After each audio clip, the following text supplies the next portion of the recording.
My name's Kevin Bullock. I'm a head teacher and I'm also a national leader in education.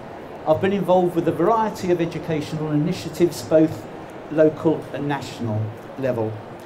My talk today is not highly theoretical.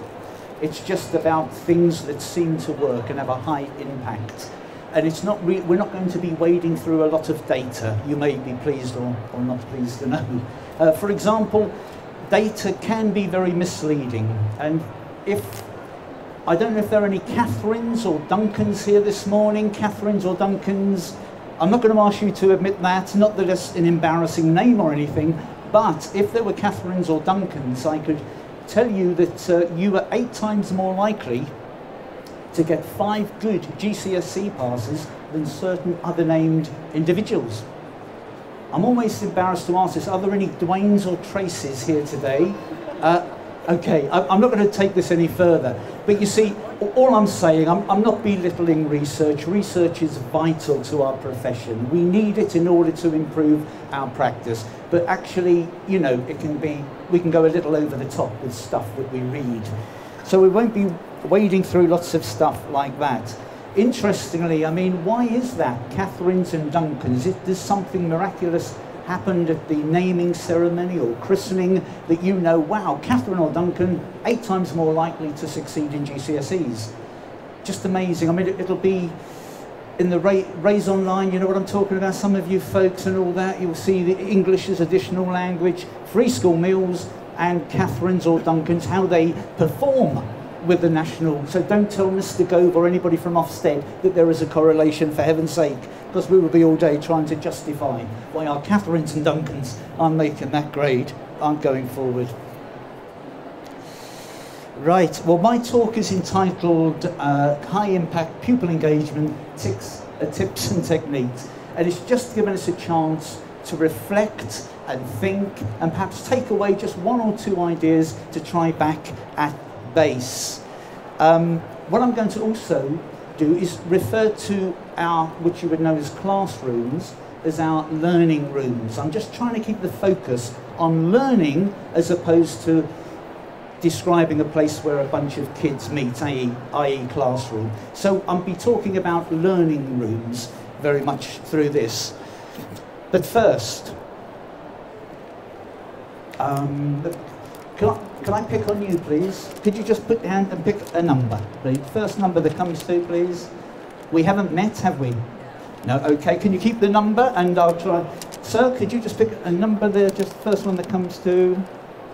Thank you. And just want to see, madam, can you see those different numbers, 63? Okay, okay. Random selection of numbers. What number did you pick? You picked 12, and what number? 98. 98, 12, 98. Are there any mathematicians? Level 6 here. What's that? 12 and 98 are 12, 98. Come on, are you teachers? 12 and 100. Good girl at the back. 110. 110. Honestly, 100. Agreed? 110. Now, would you be? This is the question. Would you be surprised now if I lifted this and I revealed the number? 110. Who would be surprised? Could you put your hands up now? Wow, okay, thank you. Who would say no? There's no way. But who's going to say? Nobody going to say no? Okay, well, let's see what the answer is. And the answer is, of course, no. Now, my reason for this illustration is I just want to sum up the rest of this talk. This illustrates it. Because some of the stuff I'm talking about, you folks will say, well, no, I'm not going to consider it. No, I've tried it before and it doesn't work. No this, no that. And I want to peel away at the no today. Because when we peel away at the no, something strange happens. When we just let go of our no's, we actually get, what number do we want? 110. So that's where we're starting today. We're thinking, blow it. Give me a chance on some of this, because I don't think there'll be anything new. But I think we need to re-engage with the stuff that's important. So my starting point today, very simple, is attitude is everything. I'm going to say that again. Attitude is everything. And one of the biggest influences on our attitude is our environment. And if you don't consider that to be true, think of the way that you enter a library. Think of the way that you enter a disco. Is there any differences in your behaviour? Think of the way that you enter a shopping precinct. Think of the way the difference that is entering a place of worship. I believe that it's all about the expectation of the environment. And my questions to you today is, what expectation do the people expect when they cross the threshold into your learning room, your learning space? And I'm asking about the expectations of parents, as well as pupils, as well as colleagues, as well as your head teachers or bosses, senior leadership team, whatever, whoever you are.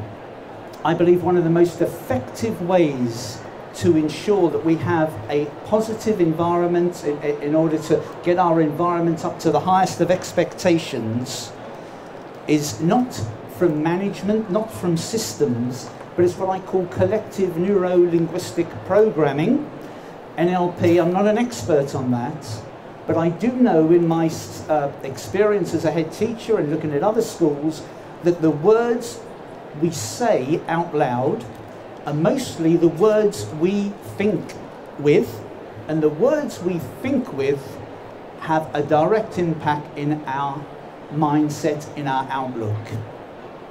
If a pupil says, I can't, I'm thick, I'm dense, it's not my words, it's theirs, they're probably right for that moment in time.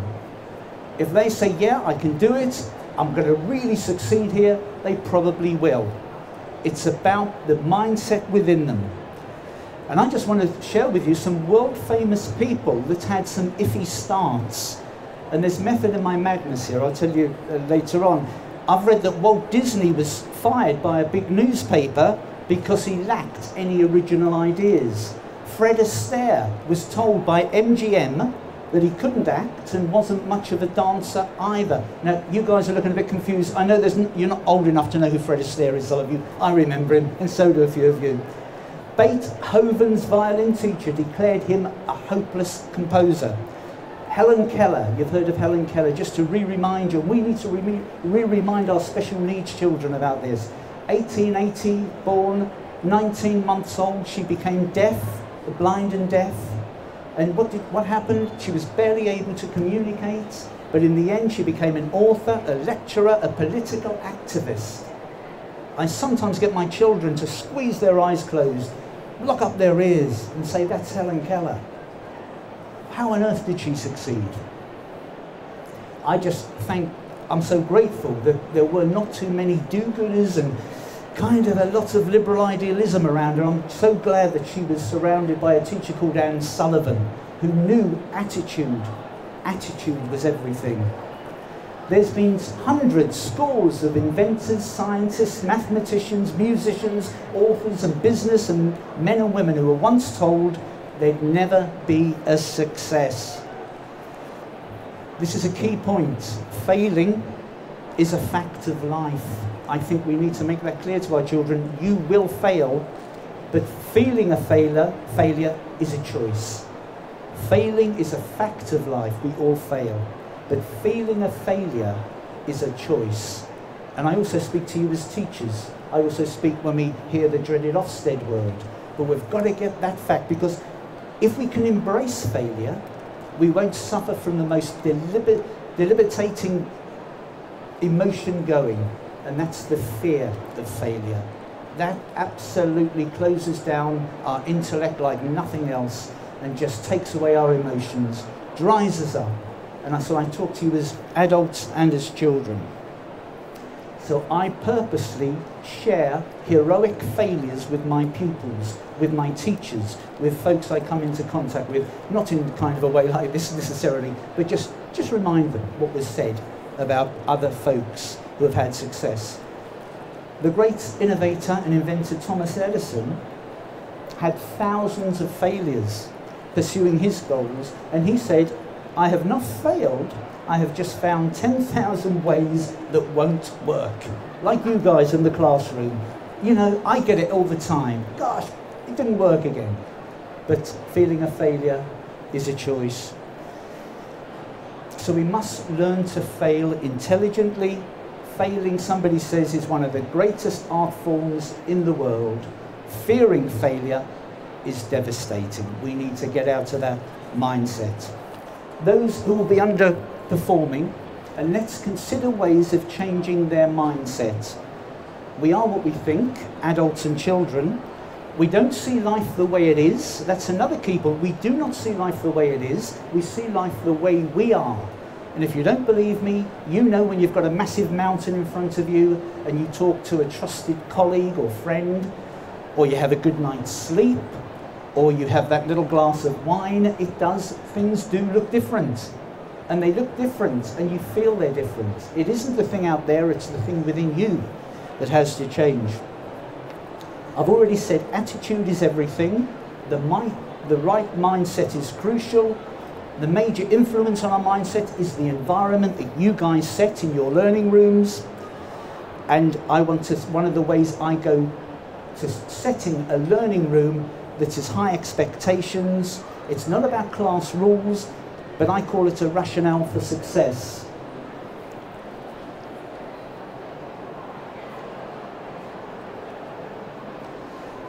I call it the 10 truths for sustained high performance. This won't work for you. If you were to have a copy of this, it won't work, because I have completed this with my pupils, with the children at my school. Don't be daft, be deft. This is true. This is no bull. I genuinely used to have 3 or 4 children at lunchtimes who would be in a pain at playtime. You know what it's like, especially wet playtimes and things. When they come to me and say, oh, Johnny's been hitting Sue, or something like this, and I'll say, before they even speak, I say, what do we say at this school? And they say, ditch excuses, face the truth. What does it mean? It means, Mr. Bullock, if I'm honest with you and tell you the truth, you will be cross still, but actually you won't have to phone mummy and blah, blah, blah, blah, blah. I promise you it works. The children came up with that. And I have to say, they got me to make it work, because I'm the proud owner of this letter, which is called Speedwatch. And it was by Speedwatch volunteers. And Mr. Bullock drove through Chippenham, if you don't know, in Cambridgeshire, at 36 miles an hour. And I got home, didn't I? And I wasn't very pleased. I thought, it was a 30 mile an hour limit. I can run 6 miles an hour. That's the difference between one. And I was going on, but then in assembly, my wife reminds me, because it is important that if we live by these philosophies, it isn't just for the class time, it's beyond, it gets in our psyche. So I in the assembly, I said, kids, Mr. Bullock got done, didn't he? What did I have to do? And they went through 2 or 3 of those first, and then we got to the ditch excuses, face the truth. So I said, yeah. I said, Mr. Bullock was wrong, and I think, I'm not holier than thou, I'm not trying to say that, but I'm saying we need to model, if we want this stuff to be real to our year 5 and 6 challenging boys, we need to model it.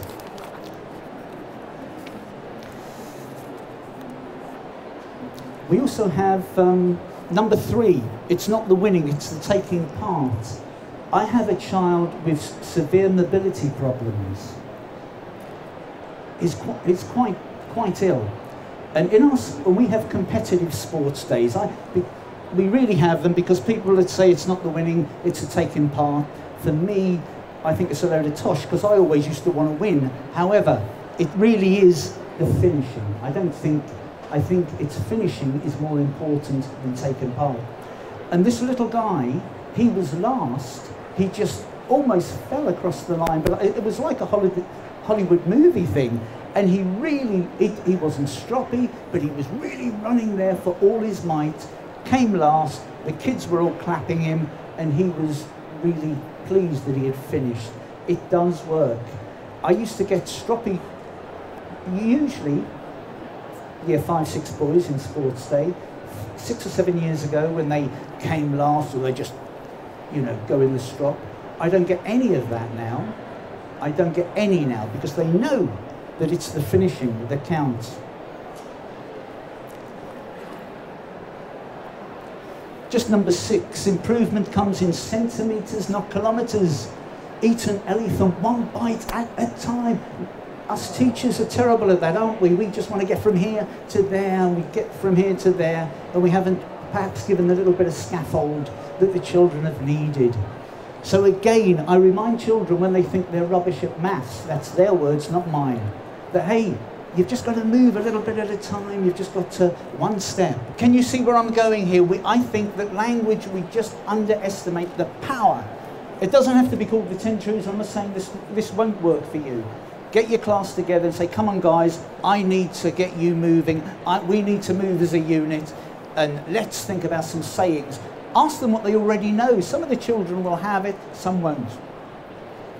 The most successful saying, which I haven't got up there, and this is true, and this has saved me hours, senior leadership teams, and this is how it goes. I tried to play my mum like a piano. Sounds sexist, but I have to say from my point of view it was the mum, so forgive me. I tried to play my mum like a piano when I'm on the fiddle. And I said, and those children, I said, what does it mean? And they said, that means, Mr. Bullock, if I've only told mum half the truth, and then she comes and has a go at you about me being bullied, but I didn't tell you about I kicked him first, blah, blah. You get the drift. And parents now, in my parents' evening, and I would see the new parents in April, and I would tell them, this is what we have now. And do you know what? 6 months later, I had parents almost apologising for coming to see me. They said, we know that, you know, if they're on the fiddle, they may be playing me like a piano, but it's far better that way, isn't it, than having those coming in with, you know what I'm saying. So I'm saying, hey folks, I'm not saying that your child isn't telling the whole truth, but actually, children are pretty, even 5, 6-year-olds. They know exactly how to turn those little buttons with mum, in my experience. With you, it could be dads, but with me, it's been the mums. Okay, let's move on. So I think this is a powerful way to rebrand your learning room. And let's consider children are only at school for around 22% of their waking life. Now, I had to go back and I recalculated that, but when you take away the weekends, when you take away holidays, when you look at the hours, when you take away, do you know what, 22%. So then it figured that, well, I've got to get these parents on board more than I thought. I need to get them to really understand where I'm going. Because if I'm doing it for a quarter of the time and the parents are undoing what I'm suggesting 3/4, it ain't doing much good for me. So you've got to get parents on board and make it explicit why you're doing it. Get them to, give them a sheet. You may only come up with 3 or 4. Give them to them, get them to take them home, get them to give the parents the rationale. And don't write the rationale. The children will be far better at telling them why you've come up. I'll just show you 2 more things. I'm really proud of this. This is called the 21 Club. I don't know if you remember on the 21st of January, we were all snowed in. Did you? You come from all over the country here. And do you know what? The secondary school was closed. I'm nothing anti-secondaries, but they were shut up shop. I know they have to come further. My little primary school was open, and some of the little brothers and sisters who left their brothers in bed and sisters still come into school, but they didn't want to, but their attitude was there. And so I said, hey guys, I'm so proud of you. You're going to belong to the 21 Club. And they all got a little card, and I spoke to a local shop in Newmarket, and I said, any chance of just, if they bring this in, give them 10% discount, just as a one-off, just to, and that's the kind of thing I think we're missing tricks on, because the community love to help schools. They get free publicity. So take it to the nth degree. The other thing, some of you are going to really loathe this. Some of you are going to think, oh, that's a good idea. Depends how touchy-feely you are. We've got sorry cards. And sorry card, I mean, I know this sounds really, really gentle, doesn't it? Some of the children need to say sorry. Us adults are terrible at saying, well, I know I am, particularly perhaps at times to my nearest and dearest. So we have sorry cards. If we want to say sorry, but what we do, we pass it on. Sorry, the children will pass it on to the one they want to say sorry to, but then they say to the person they've said sorry to, if you need to say something sorry to somebody, will you pass the card on? So these little cards are all over the place and they're looking battered and torn. But it actually works. But it's no good just saying, here, there's a sorry card. You've got to look at the rationale behind them. Sutton Trust, some fantastic research, wasn't it? They said that self-regulating pupils were powerful. It was high impact, low cost. High impact, low cost, self-regulatory pupils. Pupils where the teachers made their learning more explicit. Where teachers made it clearer that how they could succeed. It was the children managing their own motivation. Self-regulating pupils, high impact, low cost. That's what I'm talking about now. That's how we're going to get them there. An ex-pupil once come back and told my children, because he was a pain in the back, and he came back and he said to he had changed. He really done good. And the children said, oh, you've had a brain swap. And this sounds so twin, it isn't me just for you guys. But he said, no, but he said, I've had an attitude change. He said, I really did change my mindset. So I think that's all I want to say on this. But don't forget, 22%, and we need to get the parents involved. Right, another key point. I suggest we look at our practice with new eyes, with penetrating eyes. Let me move on. We look at our learning room. There's some interesting studies being done on learning rooms. They refer to them as classrooms. Academics at the University of Salford looked at environment and pupil performance. And there were 5 environmental factors that had a positive effect on pupils' learning. Number 1, it was the natural light, particularly if the natural light came from more than one area. Natural light. And if natural light wasn't there, then you needed really good electric lighting. I went once for a job, and I have nothing against Victorian buildings at all, and some of you will be in Victorian buildings, but there wasn't enough light getting in. And when I looked at the state of the lighting, which was kind of an orangey colour, or however you describe dull light, it wasn't anybody's fault, but I could just see it would cost thousands and thousands and thousands, and if you don't get the right light, I just believe it has a de-energizing effect. So that's natural light and lighting. Wall, floor colours. Do you consider your colours carefully? The warm colours to complement the boisterousness of young children, the extrovert way. The cool colours that enhance older children's concentration. Do you use colours that excite, colours that give peace, colours that give authority? Do you use the same colour throughout your learning room? Or are there areas in your learning room that you will give different colours to? Number 4, they found that another surrounding that enhanced pupil progress was comfortable and larger desks and chairs. Comfortable, I know we can't do a lot about that. They're either large enough, desks and chairs, or not, but that was just one of the findings. And finally, a range of activity zones allowing different types of learning to take place at the same time. The research found that diversity stimulated pupils. You won't be surprised to know the 2 things that had an adverse effect on some of their study was the air quality. Air quality in a small learning area. That was universally poor, they found. So have note to your air quality. You know how important that is in the way of oxygen, brain, and keeping awake. And the noise and temperature levels were also 2 factors which were obvious in extremes had an adverse effect. I ask my students, I go to them different classes and I say, what do you need to access every day? What is hard to have access to? The pencils, the paintbrushes. Ask the children, don't be the teacher, the architect of everything. See how they find it in your learning space. Where is their favourite learning spot in your classroom, your learning room? Ask them, and why? Is there anything in your room that needs constant tidying, rearranging? And what would you change more or throw out from this classroom? And if you had an empty classroom, and children will give you great ideas, if you had an empty classroom, what's the first thing you would put in it to help your learning? Taking away desks and chairs and all the obvious stuff. What is and why? What is it? There's a delicate balance in our learning rooms between security. We want to give them security, but too much security perhaps may lead to complacency. We want our learning spaces, learning rooms to be predictable, but too much predictability may just take away a little bit of creativity. We want it to be data rich, but again, are we overloading them with information? We want stuff to be at eye level contact, means different things to different pupils, but does that mean that you're underusing your space at higher levels and lower levels?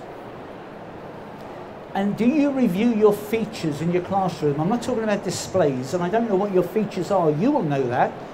Perhaps a writing corner, or if you're early years, a library, or pretend vet surgeons or something. Are you making sure that you're enhancing and using and changing that, or is it becoming over familiar? Just to give you some more, your learning room. And again, you'll have all these. There's more questions. We'll just move forward. Activities. I'm always saying, can you balance the difference between activity and accomplishment? I've seen so many excellent engaging sessions with children, but when I've looked at the learning objective and what they've been doing in the activities, there's been very little correlation. And so I'm not an offset inspector, by the way, but it's a failing lesson. I think we sometimes work so hard at getting these activities, getting the all singing and dancing stuff, that we don't really think, what do we want to achieve?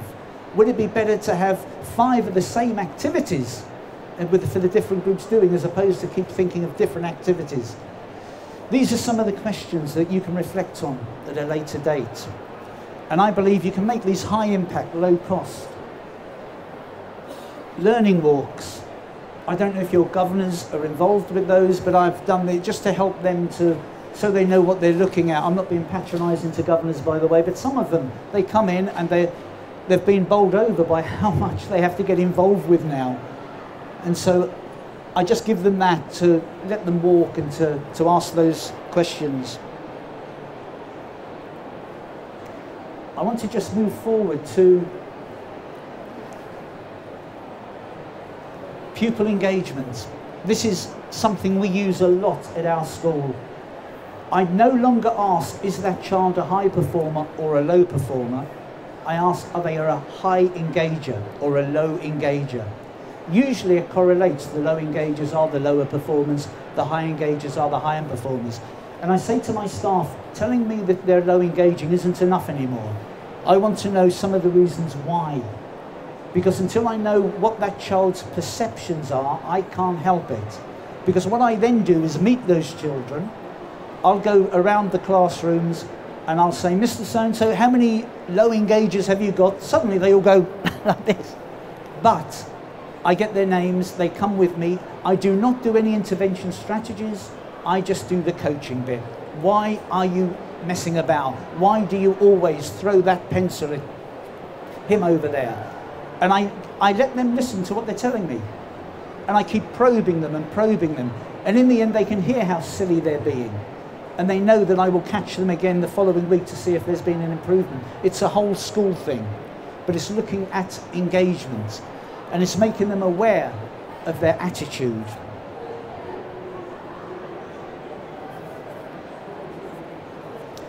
What I do as well, we have a success as some of these children who are low engagers become high engagers. Have you heard of, what is it? Waggle? Anybody heard of Waggle here? It's a phrase I picked up a few weeks ago. It's called What a Good One Looks Like. What a Good One Looks Like. W-A-G-O-L-L. And that's great actually for work. You obviously in the work, hey, this is the piece of work, this is what the work should look like when you're finished. Waggle, what a good one looks like. But I use that for high engagers. But I don't use the engagers who are the all singing and dancing school captain, the comic book hero, because ordinary kids look to him or her and think, I can never aspire, I can never become that. So what I'm always looking for is reformed characters in my own school. Because when they come up in assembly and say, yeah, I managed to do this, yes, I've managed, and I got to an achievement award, the children say, wow, if they can do it, then I can do it. They can relate. Are you following what I'm saying there? So it's using the reform. Look for reform characters in your school. And do you know what? There's a real interesting, when I ask the higher achievers how they achieve, they actually say things like it's flipping hard work. When I go to the low achievers and ask them, they say, oh, I'm just thick. Oh, I just can't do it. That's their words, not mine. So what I want to suggest to you today, that high engagers focus on the task and low engagers focus on themselves. And that was a real Damascus moment for me, because I hadn't really thought of it like that. And that helped me to start to unpick some of my low engagers and start to tell them that even the high engagers find it flipping hard work. Nobody finds it easy. It's just how much we apply. What they've found, pupil engagement improved with the increase of exposure to the natural environment. That's been found. Plants and natural surroundings and so on have a positive impact on pupil behaviour. 10 years ago, in a study published by the American Journal for Public Health, they found exposing children with attention deficit hyperactivity disorder, ADHD, to outside greenery had a strong association with reduction in ADHD symptoms and exposure, and as they expose them to more green surroundings, the issues decreased. In fact, the walk around the park for 20 minutes had tremendous results.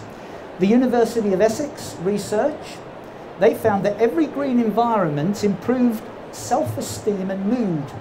And the presence of water, wouldn't believe this, would you? The presence of water had even greater efforts. Evidence suggests that green exercise, that's exercise within green around grass and areas like that, is more beneficial to just exercise on its own. So we've got to look, I don't know if some of you guys are from the urban area where it is a lot of concrete there, but just being aware that green helps, plants help. 22% of their time they're with you, the other they're at home. Have you asked parents, can they have a plant for their bedroom? Just get the stuff, because it is showing that it has a good effect on behaviour and well-being. So plants, water features. I have a school gardening club. We have most of our pupil premium. That's another thing, isn't it, at the moment, pupil premium. Make sure you've got a gardening club for your pupil premium pupils, particularly challenging ones, because I really promise you, we've had amazing success. I have a teaching assistant who runs it, and I don't know what sprouts and carrots and that stuff and the smell of potatoes does, but it does calm these kids. And I know I'm generalising a little, but just try to see. Good, wholesome, environmental stuff. And we need to educate their parents. We need to tell them this. We need to show them that plants in bedrooms is good. Okay, the last, we've barely got 10 minutes. I want to use the O word, because that's some part of our lives as well.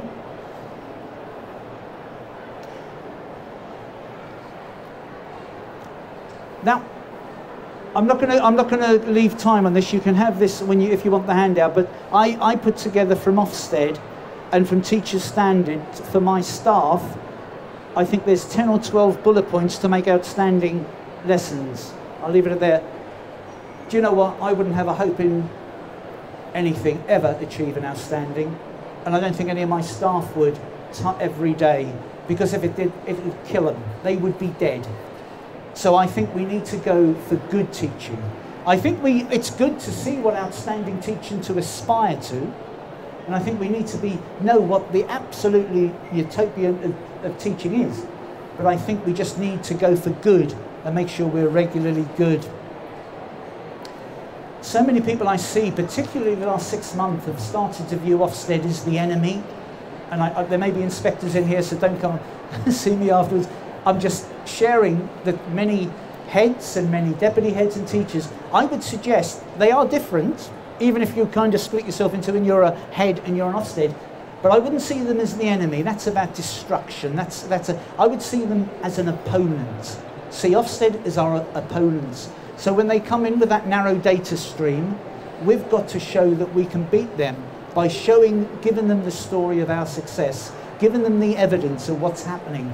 And actually, I have had so many people tell me, you know, when I started to show a little bit more confidence, or when I started to argue back with a bit of evidence, the actual inspector changed tack immediately. It's a worrying time for many of us. I was at a seminar last week, and you could almost, I don't want to say this and worry you, but you could almost smell the fear. And at the end, I went up to the presenters and apologised and say, look, guys, it wasn't you. It was just about what's happening to our profession at the moment. But what comes out time and time again is some of the stuff, if we do this stuff, we believe in this stuff, and you're showing the way forward, and you're not in the narrow data. I mean, I still think there is hope, but see them as the opponent, to be outwitted. It'll be difficult, but we'll do it, as opposed to the enemy. Right. The other thing I want to just share with you briefly then on the subject of Ofsted is my teachers will share the learning objectives with their pupils, but they never share the success criteria, but they'll never share the success criteria that I am looking for to see if they're doing their job properly. So I say to them, share that with your children, share that with your pupils. When Ofsted come, don't suddenly think those poor kids, they're going to be rooting for their teacher. So if the teacher says, hey, this Mr. Ofsted is going to see if any of you guys are finished and you're just staring out the window, I'm going to get a big cross for that. Make sure that if you're finished, you're doing this. I would share some of the success criteria you as teachers will be judged by with your children. It's about us, isn't it? And that's what I'm talking about. I have pre-Ofsted assemblies. And I said, guys, these guys are coming. They're nice people, but they won't really. They'll come and they'll be a little bit. They've got just 2 days. So just remind me, and the children will be there, my staff will be there, and I'll say, what happens if a guy looks over the wall and he says, hey, come here, little child, what do you do?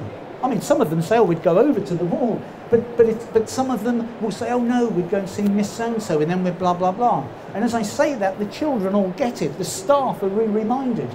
I will say to them, remind me of a charity that we've raised money for, what did we do? Because you forget. And the children will remind you, and the staff along will be reminded, and they'll say, I forgot we did that, I forgot we did that. So do pre-Ofsted prep assemblies, not because you fear Ofsted, because you want to show yourself in the best light. We're getting short of time. I wanted, the other thing to touch on is presence in the present. Done a lot of that, we all know that, but we are the key player.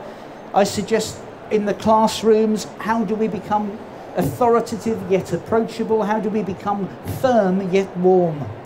And how do we move in our learning space, in our learning rooms? And where have we got the most authority? Children are only interested in 2 things, high challenging kids, in my opinion. That's one, is he or she strict? If they get a new teacher, they want to know, is he or she strict? Have I got to watch my behaviour? And the other thing high challenging kids wants to know is, what can I get away with? Can I get away with the minimal amount of work? Now, I've told you that secret, you now know, and we all knew that all along. They're the 2 key things with challenging kids, to get them moving. And remember, heads and strategies and Ofsted success criteria come and go, but confident, authoritative teaching will never, ever, ever change.